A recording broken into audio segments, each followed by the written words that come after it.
सोलापूर जिल्हा परिषद अध्यक्षपदाबाबत गेल्या महिन्याभरापासून सुरू असलेल्या चर्चेला अखेर पूर्णविराम मिळण्याची चिन्ह दिसत आहेत. जिल्हा परिषद अध्यक्षपद बार्शी तालुक्याच्या वाट्याला जाणार असल्याचे जवळपास निश्चित झाले असून माजी आमदार राजेंद्र राऊत यांच्या गटातील दीपक वैद्य यांच्या नावावर शिक्कामोर्तब झाल्याची माहिती सूत्रांकडून मिळत आहे. दीपक वैद्य यांचे नाव निश्चित असून त्यांच्याकडून भाषणाची तयारीही करून घेतली जात असल्याची माहिती मिळत आहे. जिल्ह्यातील आमदार आणि पालकमंत्री जयकुमार गोरे यांनी सर्व आमदारांशी चर्चा करून वैद्य यांच्या नावावर एकमत केल्याचं सांगितलं जात आहे.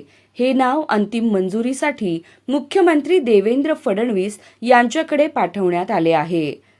सोलापूर जिल्हा परिषदेत 68 पैकी 38 जागा जिंकत भाजपने स्पष्ट बहुमत मिळवले आहे.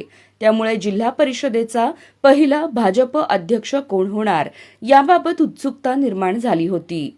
सुरुवातीला शांभवी कल्याण शेट्टी, विमल खरात, रामप्पा चिवडशेट्टी आणि वंदना कांबळे यांची नावेही चर्चेत होती. मात्र अखेरीस बार्शी तालुक्याला संधी देत दीपक वैद्य यांचे नाव पुढे आले आहे.